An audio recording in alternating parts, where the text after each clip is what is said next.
अस्सलाम वालेकुम नाज़रीन, अवां ॾिसी रहिया आहियो प्रोग्राम इसहाक कोलाची सां गॾु। नाज़रीन, 27 तरमीम खां पोइ सिंध जूं जेके बि पार्टियूं आहिनि या ख़ासि तौर ते ओवरऑल पार्टियुनि जा त जेको रद्द अमल आहे उहो त पंहिंजे साम्हूं आहे, पर उन सां गॾोगॾु MQM ऐं पीपल्स पार्टी विच में इख़्तिलाफ़ जेके आहिनि उहे वधी विया आहिनि। स्टेटमेंट जी हद ताईं उन्हनि जा स्टेटमेंट बि साम्हूं अचनि पिया ऐं ख़ासि तौर ते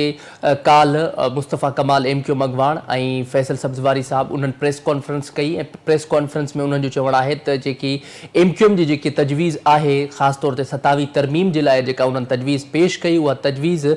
मुस्लिम लीग नून यानी वफ़ाक़ी हुकूमत पारां उन तजवीज़ खे एक्सेप्ट कयो वियो ऐं उनखां पोइ उहा ईंदड़ 28 तरमीम में उहा तजवीज़ जेका आहे शामिल हूंदी। उहा तजवीज़ इहा आहे त जेकी लोकल बॉडीज़ जेके इलेक्शन्स थियनि पिया उन्हनि खे उहे इलेक्शन्स थियनि ऐं उनखां अलावा उन्हनि खे बाख़्तियार बणाइण जे हवाले सां MQM जेका आहे उहा चाहे थी त जेके मकानी खाते जूं जेके चूंडूं थियनि थियूं या जेके मकानी खाते जा जेके नुमाइंदा थियनि था उहे उन्हनि खे बाख़्तियार बणायो वञे। ऐं उनखां अलावा ख़ासि तौर ते पीपल्स पार्टी ऐं ॿियूं जेके जमातूं आहिनि उन्हनि जो बि रद्द अमल पंहिंजो साम्हूं आहे। ऐं उनखां अलावा जेकी कल्ह प्रेस कॉन्फ्रेंस थी, उन प्रेस कॉन्फ्रेंस में जेके MQM जा अॻवान हुआ उन्हनि नए सूबनि जे हवाले सां बि हिकिड़ी धमकी आमेज़ लहजो अख़्तियार कयो। उनमें उनजो इहो चवणु आहे त 28 तरमीम में जेकॾहिं पीपल्स पार्टी सपोर्ट न कंदी, 28 तरमीम में वोट न कंदी, त पोइ 18 तरमीम बि ख़तमु कई वेंदी ऐं उन सां गॾोगॾु नओं सूबो बि ठाहियो वेंदो ऐं नए सूबे जी वफ़ाक़ी हुकूमत खां डिमांड कई वेंदी। हाणे सुवाल इहो पैदा थिए थो, उनखां पोइ सीनियर वज़ीर शर्जील मेमन साहब ऐं ॿियनि पीपल्स पार्टी जे अॻवाननि प्रेस कॉन्फ्रेंस कई ऐं उन्हनि जो बि इहो चवणु आहे त ही MQM जेका आहे उहा पंहिंजी मोल सियासत खे ज़िंदा करणु चाहे थी, बाक़ी सूबनि जो तसवुर या उनखां अलावा सिंध जी विरासत कंहिं बि सूरत में क़ाबिल क़बूल कोन्हे। उनखां अलावा जेकी वफ़ाक़ी हुकूमत आहे उन लाइ वॾो अहम सवाल इहो आहे त जेका वफ़ाक़ी हुकूमत पीपल्स पार्टी जे मुतालबे खे मञींदी या MQM जे मुतालबे खे। ऐं MQM ऐं पीपल्स पार्टी विच में जेके इख़्तिलाफ़ थींदा रहनि था उहे कराची जी सूरत हाल हुजे, इंफ्रास्ट्रक्चर हुजे, उन्हनि मामलनि ते थियनि पिया, पर हींअर जेको ही लोकल बॉडीज़ जी जेकी उन्हनि खे बाख़्तियार बणाइण जे हवाले सां जेकी उन्हनि जी तजवीज़ आहे उनमें पीपल्स पार्टी जो मौक़िफ़ बि वाज़े आहे। उनखां अलावा 18 तरमीम जे हवाले सां बि पीपल्स पार्टी जो मौक़िफ़ वाज़े आहे। पाण प्रोग्राम में ॻाल्हि ॿोल कंदासीं। पाण खे प्रोग्राम में जॉइन कयो आहे जावेद काज़ी साहब जेके एडवोकेट आहिनि, कानूनदान आहिनि ऐं उन सां गॾोगॾु तजिया निगार आहिनि। वॾी महिरबानी जावेद साहब असांखे प्रोग्राम में टाइम ॾियण जे लाइ। जावेद साहब, अवां इन सॼी सूरत हाल खे कीअं पिया ॾिसो? 27 तरमीम आई ऐं 27 तरमीम में MQM जी तजवीज़ जेका आहे उहा शामिल थियण जूं पहिरियां ख़बरूं वायरल थियूं, पर उनखां पोइ उहा तजवीज़ शामिल न थी सघी। पर साॻे ॾींहं ते MQM जे अॻवाननि पारां इहो चयो पियो वञे त 28 तरमीम ईंदी ऐं उनमें MQM जी तजवीज़ शामिल हूंदी। पहिरियों त तव्हां ओवरऑल इहो ॿुधाइजो त 28 तरमीम में अहिड़ो छा थियणु वञे पियो ऐं 27 तरमीम खां पोइ जेका MQM जी जेका तजवीज़ आहे ऐं उनखे अवां कीअं पिया ॾिसो? ख़ासि तौर ते जेका उन्हनि जो चवणु आहे त मक़ामी जेके नुमाइंदा आहिनि उन्हनि खे बाख़्तियार बणायो वञे। महिरबानी। मुंहिंजो जेको बुनियादी क्वेश्चन आहे MQM जे कॉन्टेक्स्ट में 27 या 28 तरमीम जे हवाले सां उहो इहो आहे त दोस्तनि जो ख़्यालु आहे त असांखे पावर्स जेके आहिनि डिवॉल्व कया वञनि, माना जेके लोकल बॉडीज़ आहिनि उनखे मज़बूत कयो वञे। उनजी जेका एकेडमिक बहस आहे उहा बिल्कुलु सही आहे त ही जेको पाकिस्तान पीपल्स पार्टी आहे उहा बलदियाती पावर्स जेके आहिनि सही तरह सां डिवॉल्व नथी करे पई ऐं उनजे डिवॉल्व न करण सां ख़ुदि सिंध जे अंदरि जेको आहे जेका सो कॉल्ड नाम निहाद रूरल एंड अर्बन डिवाइड आहे ऐं जेके दोस्त उनखे पॉलिटिक्स था कनि था उन्हनि खे हिनखे हथी थी मिले पई, उहे इनकरेज था थियनि, अहिड़ियूं ॻाल्हियूं था कनि त जंहिंसां सुभाणे कनि वग़ैरह वग़ैरह। ही तव्हां ॾिसो त ही चालान वारो मामिलो आयो त उन्हनि खे बि हिननि जेको आहे सो इहो अर्बन ऐं रूरल वारो रंग ॾियण जी कोशिशि कई। हीअ तव्हां ॾिठो त जेको नंबर प्लेट्स ते जेके अजरक वारो कमु आयो उनखे बि हिननि रूरल ऐं अर्बन डिवाइड करण जी कोशिशि कई। इन करे असां चऊं था त असीं हिन कॉन्फ्लिक्ट खे तेज़ न कयूं ऐं जॾहिं हुननि जी जेका MQM जी सॼी पॉलिटिक्स जेका आहे उहा बुनियादी तौर बीठी इन ॻाल्हि ते आहे त हू इन पंहिंजे बयान या कंहिं वधीक शार्प कनि ऐं उन में हिकिड़ो त पाकिस्तान पीपल्स पार्टी कुझु शयूं इरेलेवेंट आहिनि, एॾियूं इम्पॉर्टेंट न आहिनि, पर हू कनि था उनखां बयान या खे जेको आहे सो एनकरेजमेंट मिले थी पई। लार्जली पीपल्स पार्टी जी मौक़िफ़ जेको बि हुजे, पर जेको आइन में आहे त जेको आहे सो वफ़ाक़ जेको आहे सो हेठि पावर डिवॉल्व थो करे पियो सूबनि खे डिवॉल्व करण खां पोइ पावर्स लोकल बॉडीज़ में टे गवर्नमेंट्स आहिनि कॉन्स्टिट्यूशन जे हिसाब सां, हिकिड़ी फेडरल गवर्नमेंट आहे, हिकिड़ी प्रोविंशियल गवर्नमेंट आहे, ऐं टीह लोकल बॉडीज़ जी गवर्नमेंट। ऐं उनजे अंदरि तव्हां वटां मुख़्तलिफ़ तरीक़नि सां हिकिड़ो आमदन पे के ज़माने में एमक्यूएम ॾाढी मज़बूत थी, तव्हां ॾिठो त हिकिड़ो वरी अजीब क़िस्म जो हिकिड़ो ढांचो आमदन जंहिंमें जेको आहे सो जी हिकिड़ो वॾो जलसो कयो हैदराबाद में, ऐं ही पावर गेम में हिन वक़्तु पीपल्स पार्टी तमामु अहमियत थी रखे पई, छाकाणि त का बि आइन में अमेंडमेंट वग़ैरह जेका आहे सा पाकिस्तान पीपल्स पार्टीअ जे खां बग़ैर नथी थी सघे। ऐं हिन वक़्तु सूरत हाल एतिरी आहे जो मुस्लिम लीग नून सिंपल मेजॉरिटी जे तहत बग़ैर पीपल्स पार्टीअ जे हिकिड़ो पंहिंजो जेका लेजिस्लेशन ऑर्डनरी रेजोल्यूशन वारी एक्ट वग़ैरह आणे सघे थी, या उहा कोशिशि कंदी त उहा आणे हिकिड़ो फ्रंट ब्लॉक ठाहे पीटीआई में। ॾाढो थी त 26 अमेंडमेंट आई तॾहिं जेको आहे सो मौलाना फज़लुर रहमान जी अहमियत हुई, का बि तरमीम जेका 26 तरमीम हुई मौलाना फज़लुर रहमान जी पार्टी खां बग़ैर न पई अची सघे। पर पोइ अॻिते हली जीअं 26 तरमीम आई, जीअं ई वरी जेको आहे सो इहो जेको सुप्रीम कोर्ट जो फ़ैसिलो आयो जंहिंमें अक़लियतूं सीटूं हुयूं, जेके रिज़र्व सीट जेके हुयूं उहे पीटीआई खे न मिली सघियूं हुनजी पंहिंजी नालाइकी या जेको बि चयो टेक्निकल पॉइंट्स ते,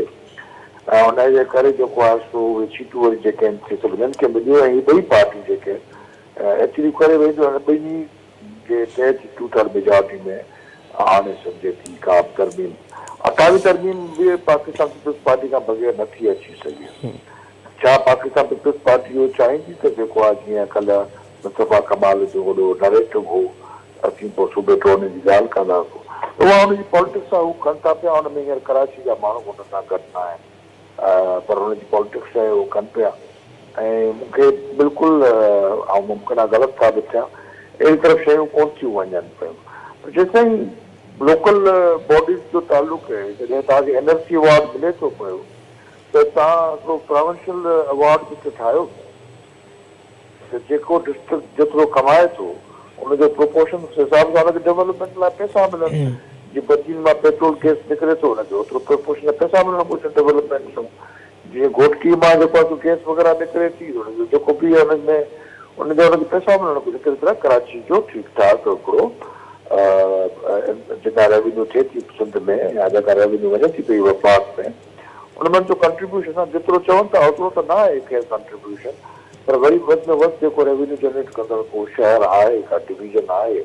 पूरे पाकिस्तान में, त उहा कराची आहे। उनखे एक्नॉलेज करणु घुरिजे, फेयरनेस जी ज़रूरत आहे। कराची हाणे पंहिंजी शक्ल तब्दील करे चुको आहे।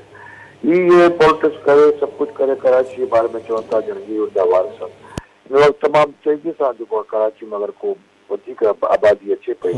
उहे असांजा सिंधी आहिनि। ताज़ो वर्ल्ड बैंक जी रिपोर्ट आई आहे, उन वर्ल्ड बैंक जी रिपोर्ट तहत जेको आहे सो 88% माण्हू हाणे शहरनि में ॻाल्हाइनि पिया, हाणे 12% माण्हू जेके आहिनि ॿियो देहात में रहनि था। हाणे शहर त जेको आहे सो घोटकी बि थिए थो, शहर बावड़ो बि थिए थो, शहर मुंहिंजो ॻोठु जेको आहे कल्ह ॻोठु हो हाणे हलाणी बि थिए थो, त तॾहिं त नंढा वॾा सभु शहर मिलाइबा त 88% पाकिस्तान जी पॉपुलेशन जेका आहे उहा अर्बन आहे। ऐं ख़ासि करे कराची में त तमामु तेज़ीअ सां जेको आहे सो सिंधी जेके आहिनि उहे पंहिंजे बागनि में मोटनि पिया, अचनि पिया, हुनखे रोज़गार खपे थो पियो, जागीरदारी टुटे पई, तव्हां टोड़ियो न टोड़ियो पर टुटे पई, हुन टुटणु जेको आहे सो लाज़मी थी पियो आहे। ऐं जेको आहे सो उनखे जेको आहे ॾिसी जेको आहे असीं जेको आहे सो कंदासीं। ऐं इन तरीक़े सां जेके बि जेन्युअन शयूं आहिनि कराचीअ जूं थियणु घुरिजनि, ऐं जेके बि हितां जा माण्हू आहिनि उहे नवां सिंधी हुजनि या पुराणा सिंधी हुजनि, ख़ासि करे महाजन, उन्हनि में ट्रस्ट जेको डिफिसिट आहे सिंध सां उहो घटिजंदो, हुनखे तमामु घणो कुझु मिलणु घुरिजे, हुनजी हर ॻाल्हि जेका आहे सा ॿुधणु घुरिजे। अगरि असीं सिंध जा ख़ैर ख़्वाह आहियूं हिन हवाले सां हुनजी ॻाल्हि सही आहे। बाक़ी हाणे एमक्यूएम पंहिंजे जौहर में जेका आहे उहा रिडेबल पार्टी आहे। उहा पाकिस्तान पीपल्स पार्टी हिन वक़्तु जेको आहे 26 अमेंडमेंट 27 अमेंडमेंट ख़ासि करे 27 अमेंडमेंट खां पोइ पंहिंजी मॉरल साइड तमामु घणी विञाए चुकी 50-55 साल की तारीख़ में मॉरल ग्राउंड से पाकिस्तान पीपल्स पार्टी हींअर तुंहिंजी आवाम जी दिल ते रहंदड़ पार्टी कान्हे का मज़बूत पार्टी हूंदी इलेक्शन वरी बि कटे वेंदी उनजो अल्टरनेट न आहे ऐं कंहिं में दम न आहे त उनजे कुझु ख़िलाफ़ का वॾी ताक़त थी उभरे उहा जुदा ॻाल्हि आहे पर इख़लाक़ी तौर ते पीपल्स पार्टी तमामु 50 साल जी तारीख़ में पहिरियों मौक़ो आहे जो उहो असांजे दिलि में अच्छा जावेद साहब इहो बि ॿुधाइजो अव्हां खे छा पियो लॻे हींअर वफ़ाक़ी हुकूमत ज़ाहिर आहे उन्हनि जूं स्टेटमेंट्स जेके अचनि पियूं वफ़ाक़ी वज़ीरनि जूं उहे त वाज़े इहो चवनि पिया त अप्रैल खां पहिरियां 28वीं तरमीम ईंदी पर 28वीं तरमीम जेकॾहिं अचे थी उनखां पोइ वफ़ाक़ी हुकूमत लाइ कहिड़ो मुश्किल हूंदो वफ़ाक़ी हुकूमत कहिड़ो रस्तो खणंदी छाकाणि उन्हनि जी हिकु तरफ़ MQM सपोर्टिंग पार्टी आहे ॿिए तरफ़ पीपल्स पार्टी आहे उहे पीपल्स पार्टी खे छॾे MQM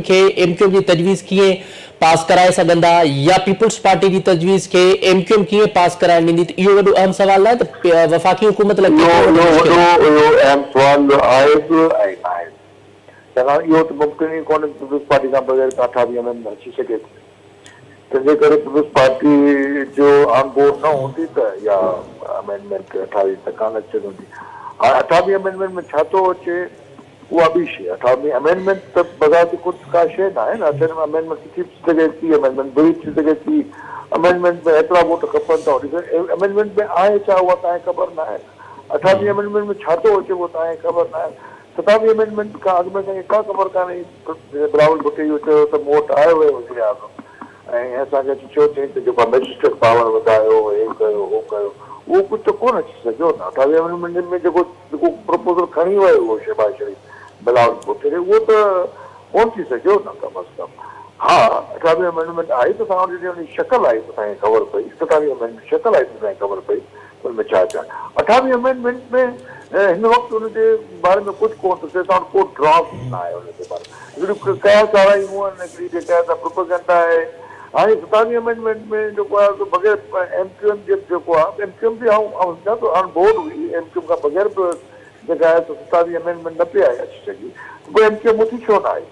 MQM जेको आहे छो हुते वोट ॾेई आहे 27 अमेंडमेंट जे बारे में जेकर ही सभु पार्टियूं टई जेके आहिनि उहे हिन वक़्तु मख़सूस सूरत हाल में रहनि थी पयूं ऐं उहा मक़सूस सूरत हाल इहा आहे जेका मौजूदा एस्टेब्लिशमेंट आहे उन सां सुधारण ही हिकिड़ी हाइब्रिड जमहूरियत आहे हिन जी पंहिंजी सिहत तमामु घटि आहे पर बुनियादी नुक़्तनि ते बिल्कुलु पीपल्स पार्टी क्लियर हूंदी त सिंध जी विरासत खे त कोन बर्दाश्त थो सघे वरी उनजी वरी एक्सट्रीम इहा पीपल्स पार्टी खे जेको आहे लोकल बॉडीज़ खे पावर ॾियणु कोन थो पाए पवे ठीकु आहे उहो जेकॾहिं लोकल बॉडीज़ खे पावर कोन थो पाए पवे त उनजो खमियाज़ो लाज़मी असीं सभु सिंधी वहदत जे हवाले सां भोॻियूं था पिया जंहिंजे करे असीं हिकिड़ो लोकल बॉडी जो पावर डिवॉल्व कयूं पावर लायूं ऐं आईनी रिक्वायरमेंट बि आहे पावर लायूं ख़ासि करे तव्हांजे अर्बन में रहंदड़ महाजरनि जो इहो कयो आहे उनजो जेन्युअन राइट आहे ऐं उहो सही था चवनि था प्रॉब्लम हुते जेको बि बयानी आहे सूबे तोड़ वग़ैरह जी ॻाल्हि थिए थी हुनखे हथी इन करे थी मिले पई जो पीपल्स पार्टी जेका आहे उहा डिवॉल्व थी कराची जो छा असरु कयो आहे अॼु बि चवनि था त जेको आहे सो असां कराचीअ जो बहितरीन इंफ्रास्ट्रक्चर कंदासीं माना विल 20 सालनि ताईं तव्हांखे जेको आहे सो हिकिड़ी गवर्नमेंट कई आहे तव्हां 17-18 सालनि में पीपल्स पार्टी वारनि कराची में छा कयो आहे का इंफ्रास्ट्रक्चर में तब्दील लाइ अञा वधीक तबाही दीवार पड़ो आयो आहे हिनजे करे बहितर आहे त उहो पूरो सही तरीक़े सां पावर आणे ख़ुदि MQM जी तारीख़ तव्हां ॾिसो MQM जी तारीख़ केॾी भयानक वई आहे कैम्प्स खे केरु पार कयो MQM कयो कराची में ही जेको पूरो जेको क्यास तबाही थी आहे जेको पीपल्स पार्टी जे घर चढ़ियो त उहो तसलुरी आहे पीपल्स पार्टी खे तबाह थियल कराची में पीपल्स पार्टी तबाह थियल कराची खे वधीक तबाह कयो इन करे इहो चवनि त जेको पीपल्स पार्टी तबाह कयो ऐं हुननि तबाह न कयो इहो त आहे ई कोन हुननि तबाह कयो पीपल्स पार्टी तबाह कयो इन करे असीं चाहियूं था त असीं अगरि पीपल्स पार्टी कराची खे तबाह कंदासीं त उहा ॻाल्हि ॾाढी दुखी महसूसु पर जॾहिं MQM तबाह कंदी त हुनजो ॿियो कान थींदो छाकाणि हू मूंखे पर असांजे कराची जे वोटर खां इलेक्टेड जेका असां ठहंदी ऐं हींअर त पाकिस्तान हींअर MQM जो मेयर वेठो आहे हींअर जेको आहे सो हिनजे पीपल्स पार्टी जो मेयर वेठो आहे जंहिंजे करे जेको आहे पीपल्स पार्टी कराची मां कटे बि सघे थी पई पीपल्स पार्टी जेको आहे सो हुनजो वधीक ठही सघे थो पियो इन करे पीपल्स पार्टी खां बग़ैर 28 अमेंडमेंट नथी अचे इन करे इहो क्वेश्चन जेको आहे नथी अचे त पोइ कुझु कोन था करे। बाक़ी हाणे पंहिंजी पॉलिटिक्स कंदा, हुनखे पंहिंजी पॉलिटिक्स करिणो आहे, पंहिंजी कनि, ॻाल्हाइनि, पंहिंजा वोटर वठनि, ऐं पर असांखे इहा रास कान थी हिन बयानीअ खे पाण एनकरेज थियूं। हिनजे करे ज़रूरी आहे लोकल बॉडीज़ खे तमामु डिवॉल्व कयो वञे पावर, वधीक पावरफुल कयो वञे। जावेद साहब, उनखां अलावा जेकॾहिं पाण उहो ओवरऑल ॻाल्हि कजे 27 तरमीम जे हवाले सां, त 27 तरमीम जेका आई पहिरियां त उनखां पहिरियां 26 तरमीम आई। 26 तरमीम में पहिरियां आइनी अदालतुनि वारो जेको सेटअप हुयो उहो ठाहिण जी उन्हनि कोशिशि कई वफ़ाक़ी हुकूमत, पर उहो न थी सघियो छाकाणि त कुझु पार्टियूं JUI समेत ॿियूं एग्री न हुयूं। वरी उहो 27 में खणी करे आइनी अदालतूं ठही वियूं। हाणे अव्हांखे छा पियो लॻे 27 तरमीम में त पीपल्स पार्टी पंहिंजी ॻाल्हि मञराए वरिती वफ़ाक़ी हुकूमत खां त NFC जो जेको मामिलो आहे या सूबाई जेका ख़ुदि मुख़्तियारी आहे उन ते को बि कंप्रोमाइज़ न आहे। अव्हांखे नथो लॻे त 28 तरमीम में वरी का अहिड़ी शइ अची वञे ऐं पीपल्स पार्टी खे सपोर्ट बि करणी पए उन में? न, मुंहिंजे ख़्याल में कोन वञे, पर 27 तरमीम त वॾी तबाही थी। जेको आहे सो इहो बि चयो चलो ठीकु आहे, एकेडमिकली त जेको आहे ॿ अदालतूं ठहियूं, पर ॻाल्हि इहा आहे त कोर्ट खे तव्हां डिवाइड कयो, कोर्ट खे तव्हां जेको आहे सो इंडिपेंडेंट जुडिशरी खे धकु लॻो आहे, उहो तमामु वॾो लॻो आहे। पर ॿी हक़ीक़त इहा बि आहे त जंहिं तरीक़े सां माना जेका मुखला जी तहरीक जेको गैर ज़रूरी पावर हलियो वियो या पावर सही बि वियो इंडिपेंडेंट जुडिशरी कंटेस्ट में, जेका उन तरमीम करे जेको सॼो पावर खणी वई कोर्ट ऐं पाण वटि फ़ैसिला जज थींदो, उन वॾी लाहौर जेको ग्रुप हुयो उहो आयो, कीअं सूओ मूतो ईंदा, कीअं जेको आहे वज़ीर आज़म खे घर बीड़ो कंदा, ख़ुदि कोर्ट का आइन तहरीर करणु शुरू कयो, त ख़ुदि इनजी ज़िम्मेदार कोर्ट बि त आहे कि माना तबाही ते बयान ख़ुदि कोर्ट खे बीहारियो आहे। त ॻाल्हि इहा आहे त हुन में पाकिस्तान पीपल्स पार्टी सभिनी जो मौक़ो को उहो थिए, पर आऊं एज़ अ लॉयर सम्झां थो इंडिपेंडेंट जुडिशरी खे तमामु घणो धकु लॻो आहे, ठीकु आहे न। ऐं यकीनन वकील वरी ॿाहिरि निकिरंदा ऐं वकील वरी जेको आहे सो चेंज कंदा, पर हिन जो मतिलबु इहो कॾहिं कोन्हे को त जेको उन अमेंडमेंट करे जेको तव्हां हितां जज मखसूस आंदा पिए ऐं जे तरीक़े सां सूओ मोटो वरिता पियो विया, हुन ख़ुदि डेमोक्रेसी खे डैमेज कयो। पर इहे ॿी एक्सट्रीम आहे जेका हैरान आंदी आहे, ऐं जेको इमरान ख़ान खे हेॾो हीरो करे कोर्ट खयो, हेॾो डार्लिंग करे हुनखे जेको आहे ॾिननि फैसला ॾिननि, हुनजो नतीजो त इहो ई निकिरणो आहे। न त हिकिड़ो जेको आहे वॾी काट किरियो आहे न इंडिपेंडेंट जुडिशरी थे, ऐं उहो हिकिड़ो पार्लियामेंट जे ज़रिए किरियो आहे, ॿिया बि घणे हिन में इन्वॉल्व आहिनि, एस्टेब्लिशमेंट की बेनिफिशरी आहे, तंहिंजे करे उहो हिकिड़ो लार्जर होल आहे। बहरहाल पाकिस्तान पीपल्स पार्टी अॼु ताईं करे कान वेंदी ऐं काम थी वञे पई, पर कुझु थी सघे थो। पर मुंहिंजो ज़ाती अदना ख़्यालु इहो आहे त अरिड़हीं अमेंडमेंट में बि तरकीबियूं आयूं आहिनि हिन 27 अमेंडमेंट जे करे, 26 अमेंडमेंट जे करे, पर को बिल्कुलु बिना डेंट कोन लॻो आहे अरिड़हीं तरमीम खे, ठीकु आहे। ऐं जेको बि सिंध जी वहदत आहे उन ते सिंध बिल्कुलु बराबरि अचे थी पई, त सिक्योरिटी क्वेश्चन आहे ऐं हिते तमामु तेज़ सां कोन वेंदा जेको आहे सो तरमीम करे सूबाई ख़ुदि मुख़्तियारियूं कसनि। ठीक है वॾी महिरबानी जावेद काज़ी साहब असांखे प्रोग्राम में टाइम ॾियण जे लाइ। नाज़रीन, अवां जावेद काज़ी साहब जी ॻाल्हि ॿोल ॿुधी तफ़सीली तौर ते जेके MQM ऐं पीपल्स पार्टी विच में जेके इख़्तिलाफ़ आहिनि, स्टेटमेंट्स हिक ॿिए जे ख़िलाफ़ अचनि पियूं, उहो मेन उनजो पर्पज़ इहो ई आहे त 28 तरमीम में MQM चाहे पई त पंहिंजी उनजी तजवीज़ उन में शामिल थिए ऐं उन में पीपल्स पार्टी सपोर्ट करे, पर ॿिए तरफ़ पीपल्स पार्टी जेका आहे उहा चए थी त कंहिं बि सिंध जे इशू ते या ख़ासि तौर ते सिंध जी विरासत, नओं सूबो या उनखां NFC जे मामले ते पीपल्स पार्टी न 27 में सपोर्ट कई न 28 में सपोर्ट कंदी। प्रोग्राम जारी आहे, हिते वठो शॉर्ट ब्रेक, स्टे विथ अस।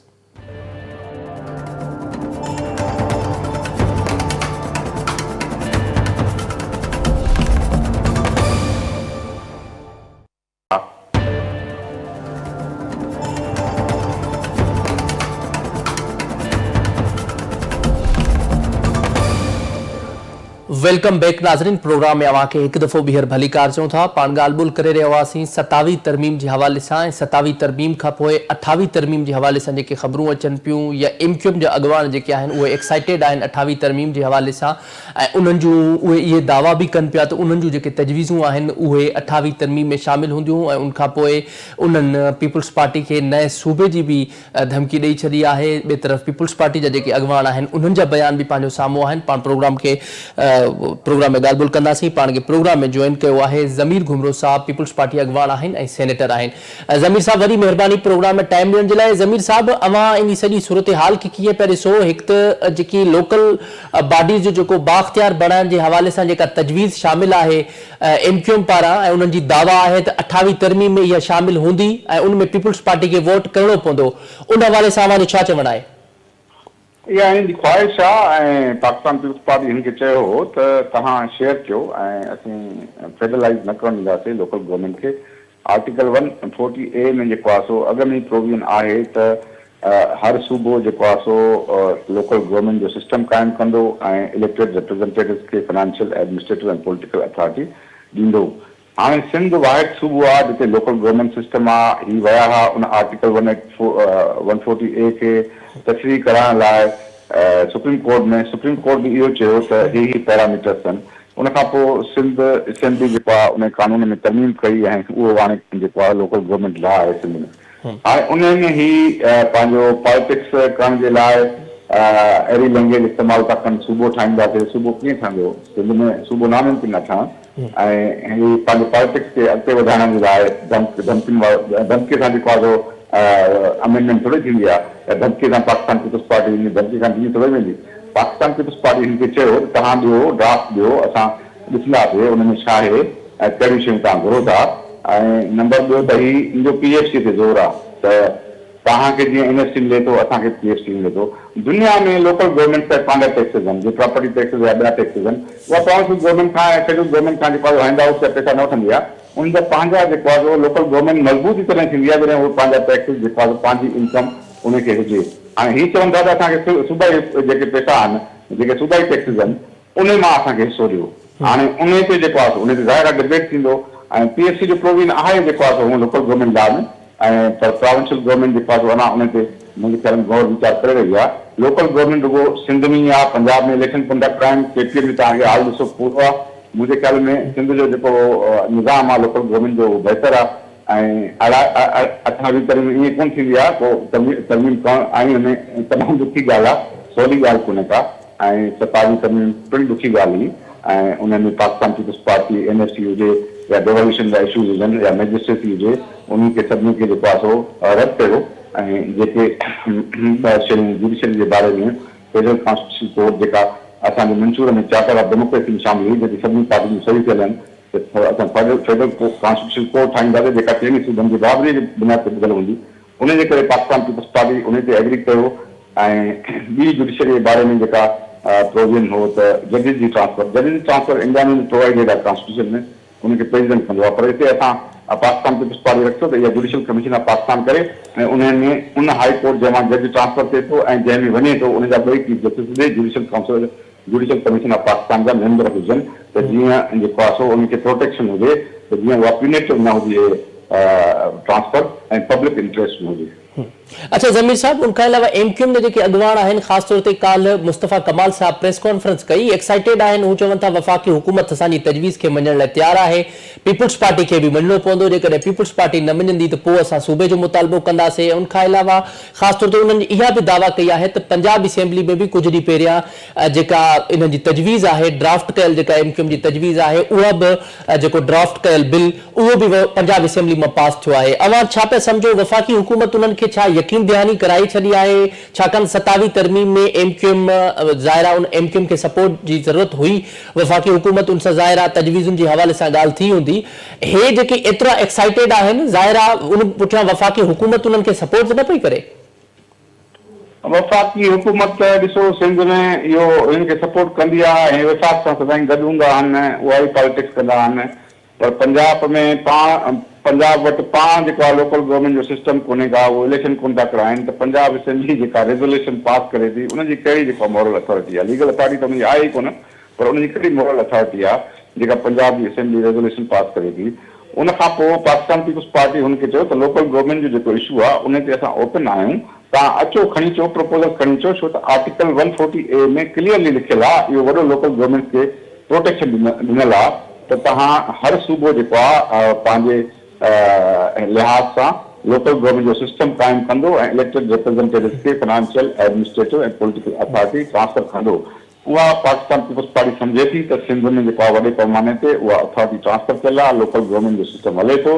उन में का वधीक तब्दीली आहे त असीं प्रोविंशियल लॉ जे ज़रिए बि आणे सघूं था। उन में कॉन्स्टिट्यूशनल अमेंडमेंट जी का ज़रूरत कोन्हे का, ऐं उहो एमकेएम चाहे थी त उनखे पॉलिटिकल इशू बणाए पंहिंजा वोट वधाए या पंहिंजो धमकी आणे। पाकिस्तान पीपल्स पार्टी खां सवाइ त का आईनी तरमीम नथी अची सघे, छो टू थर्ड्स मेजॉरिटी कंहिंखे बि न थींदी पाकिस्तान पीपल्स पार्टी खां सवाइ। हाणे इन तरीक़े सां त असीं सूबो ठाहींदासीं। सूबे जे मुताबिक़ तव्हां पहिरीं ॾींहं खां सुञा था अचो, पोइ सूबो ठहियो आहे सिंध में? सूबो सिंध में ठहणु नामुमकिन आहे ऐं ठही कोन थो सघे। ही माण्हुनि खे विराइणु चाहिनि था, लिसानियत ते बुनियाद ते जेको सियासत करणु चाहिनि था, ऐं पाकिस्तान पीपल्स पार्टी हुनखे कंडेम करे थी। अच्छा ज़मीर साहब, उनके अलावा 27वीं तरमीम खां पोइ सिंध जूं कॉम्प्रेस पार्टियूं, ज़ाहिर अवां जो बि सिंध खां तालुक़ आहे, सिंध जूं कॉम्प्रेस पार्टियूं हुजनि, इवन जीडीए, ॿियूं जेके पार्टियूं आहिनि उहे ख़ासि तौर ते अवां कानूनदान बि आहियो, जेके वकीलनि जूं तंज़ीमूं आहिनि उहे बि 27वीं तरमीम जे ख़िलाफ़ तहरीक जो उन्हनि आगाज़ कयो आहे। अवां छा पिया सम्झो ज़ाहिर एज़ अ लीगल एक्सपर्ट, अवां खे छा पियो लॻे तरमीम खां पोइ ही जेको रद्द अमल अचे पियो ऐं ख़ासि तौर ते वकीलनि जा कन्वेंशन्स थियनि पिया, उन्हनि खे अवां कीअं पिया ॾिसो? हिकिड़ी धुर जेको आहे हिकिड़ो ग्रुप वकीलनि में आहे, उहो इहो 27वीं तरमीम में जेका फेडरल कॉन्स्टिट्यूशनल कोर्ट ठही आहे, जंहिं ते सभिनी सियासतदाननि जूं चार्टर ऑफ डेमोक्रेसी में सही हुयूं, इवन अचकज़ई साहिब जी सही आहे, उनजी पार्टी एआरडी में गॾु हुई, ऐं इन में जेको आहे सो तमामु पॉलिटिकल पार्टीज़ गॾु हुयूं। ऐं इहो मुतालबो हो त फेडरल गवर्नमेंट जेका आमरत जो निशान बणिजी चुकी आहे, उन ॿ वज़ीर आज़म लाथा आहिनि, हिकु वज़ीर आज़म खे फांसी ॾिनी अथई, जो सुप्रीम कोर्ट सां कंहिंजो लॻ कोन्हे को। सुप्रीम कोर्ट जो जेको किरदारु रहियो आहे उहो जमूरियत जे ख़िलाफ़ रहियो आहे, उहो आमरत जे हक़ में रहियो आहे। उन जे करे असीं फेडरल कॉन्स्टिट्यूशनल कोर्ट ठाहींदासीं जेके चइनी सूबनि जे बराबरी जे बुनियाद ते मुश्तमिल हूंदी। हींअर फेडरल कॉन्स्टिट्यूशनल कोर्ट ठही आहे, जंहिंमें 13 जज हूंदा। उन में जेको आहे 9 खां 10 जज नंढनि सूबनि जा हूंदा। तारीख़ में पहिरियों दफ़ो आहे त इन प्रोविजन ते जेको आहे जेकॾहिं फेडरल कॉन्स्टिट्यूशनल कोर्ट जे ख़िलाफ़ का तहरीक हले थी त उहा सूबाई ख़ुदमुख्तियारी जे ख़िलाफ़ तहरीक हूंदी। छा सिंध में जेको आहे कॉम्प्रेस सूबाई ख़ुदमुख्तियारी जे ख़िलाफ़ तहरीक हलाईंदा? मुंहिंजे ख्याल में ॿियो प्रोविजन जुडिशरी जो ट्रांसफर ऑफ जजिस जे बारे में आहे, उहो ऑलरेडी प्रोविजन आहे, उन में स्लाइड चेंज आई आहे। जुडिशरी जे बारे में ॿियो को प्रोविजन कोन्हे 27 अमेंडमेंट में। इहे ॿई मेजर प्रोविजन अथनि। त मुंहिंजे ख्याल में जेका चौधरी जी तहरीक कई उनखे बि असां कंडेम कयोसीं, उन सां असां शामिल न हुयासीं। ऐं हीअ बि अहिड़ी तहरीक आहे त सुप्रीम कोर्ट जे पावर, सुप्रीम कोर्ट खे छो पावर ॾिना वञे? सुप्रीम कोर्ट 1973 खां वठी उन वटि को बि सूबो पंहिंजो डिस्प्यूट न खणी वियो 52 सालनि में, छो त उनजी जेका तश्कील हुई उहा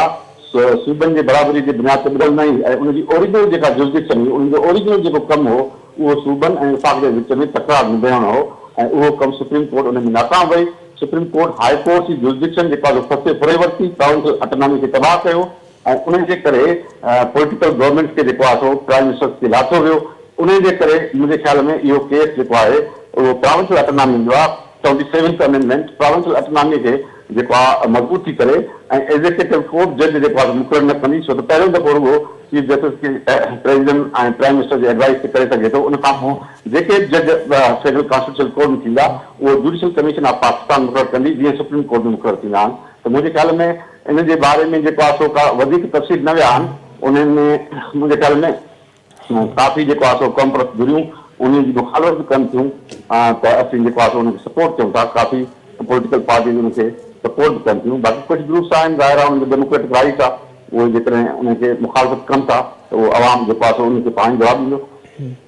अच्छा ज़मीर साहब, आख़िर में इहो बि ॿुधाइजो त ही जेके वफ़ाक़ी वज़ीर आहिनि, अकील मलिक साहब हुजनि, राणा सनाउल्ला साहब हुजनि, उन्हनि जूं स्टेटमेंट्स अचनि पियूं ऐं प्रोग्रामनि में उहे इहे ॻाल्हि पिया कनि त 28वीं जेका तरमीम आहे उहा अप्रैल खां पहिरियां आंदी ऐं उन में पीपल्स पार्टी उन्हनि खे सपोर्ट कंदी ऐं पीपल्स पार्टी उन्हनि सां गॾु आहे। अवां छा पिया सम्झो 28वीं तरमीम में अहिड़ो कुझु छा थियणु वञे पियो? ज़ाहिर आहे अगरि ॿियो कुझु बि न हुजे, उन में अवां अगरि एग्री न बि थियो, लेकिन उन सां गॾोगॾु ज़ाहिर आहे एमक्यूएम जूं तजवीज़ूं त शामिल हूंदियूं, ज़ाहिर आहे उहे 27 में न थी सघे थो, 28 में खणी ईंदा। फिलहाल छो आहे असां वटि को बि चओ न ड्राफ्ट ॾेखारियो 28वीं तरमीम जो। 28वीं तरमीम में जेको शोशो आहे जेको आहे पॉलिटिक्स पॉलिटिकल पार्टीज़ कंदियूं आहिनि, पंहिंजे मंशूर मुताबिक़ कंदियूं आहिनि। ज़ाहिर आहे एमक्यूएम जो मंशूर इहो ई आहे लोकल गवर्नमेंट, ऐं उहे हुनखे फेडरलाइज़ करणु चाहिनि था। असीं हुननि जे ख़िलाफ़ हूं, असीं मुखालफ़त कईसीं। बाक़ी जेके ॿिया इशूज़ आहिनि गवर्नमेंट जा, उनखे जेको आहे टास्क हलंदियूं आहिनि, ऐं इहा का अहिड़ी तरमीम जो को प्रपोज़ल पाकिस्तान पीपल्स पार्टी वटि न आयो आहे। इहो शोशो आहे ऐं हले पियो, ऐं मुख़्तलिफ़ वक़्तनि ते जेको आहे तरमीम करणु उहो सवलो कमु त न आहे न। तरमीम में कंसेंसस करणो पवंदो आहे, पॉलिटिकल पार्टी खे कॉन्फिडेंस वठणो पवंदो आहे, मुल्क में अहिड़ी सूरत पैदा करणी पवंदी आहे। ईअं त न आहे जो ॿारनि जी रांदि जेको आहे सो अॼु 27 तरमीम आई आहे, सुभाणे 28 तरमीम हूंदी। मुंहिंजे ख्याल में इहो इरेस्पॉन्सिबल स्टेटमेंट्स आहिनि मिनिस्टर्स जा। अच्छा, ठीक है, वॾी महिरबानी ज़मीर घुमरो साहब असांखे प्रोग्राम में टाइम ॾियण जे लाइ। नाज़रीन, अवां ज़मीर घुमरो साहब जी ॻाल्हि ॿोल ॿुधी, पीपल्स पार्टी जे बिहाफ ते उन्हनि पंहिंजो मौक़िफ़ ॾिनो त जेकी NFC जो मामिलो आहे या उनखां अलावा सिंध जी जेको बका जो मामिलो हुजे या उनखां अलावा ख़ासि तौर ते नए सूबे जे हवाले सां, उनखां अलावा उन्हनि 28 तरमीम जी ॻाल्हि खे बि रद्द कयो ऐं उन्हनि जो इहो चवणु आहे त 28 तरमीम हिकिड़ो शोशो छॾियो वियो आहे। हाणे इन ॻाल्हि में ज़ाहिर ख़बर तॾहिं पवंदी जॾहिं 28 तरमीम ईंदी। हिकु तरफ़ जेके नून लीग जा अॻवान आहिनि उहे एक्साइटेड आहिनि, MQM भी प्रेस कॉन्फ्रेंस करे उहा 28 तरमीम जे हवाले सां एक्साइटमेंट आहे। उनखां अलावा जेके राणा सनाउल्ला साहब हुजनि, अकील मलिक साहब हुजनि, उन्हनि जो इहो चवणु आहे त ही 28 तरमीम जल्द अचे पई, पर ज़मीर घुमरो साहब उन ॻाल्हि खे जेको आहे रद्द कयो ऐं उन्हनि जो चवणु आहे त 28 तरमीम जे हवाले सां या नवनि सूबनि जे हवाले सां हिकिड़ो शोशो छॾियो वियो आहे। नवां सूबा पीपल्स पार्टी कंहिं बि सूरत में न ठाहिण ॾींदी ऐं 18 तरमीम खे ख़तमु करण बि पीपल्स पार्टी कॾहिं बि न ॾींदी। प्रोग्राम अॼु प्रोग्राम में फ़क़ति एतिरो ई। मूंखे इजाज़त ॾींदा, अल्लाह ने के मान।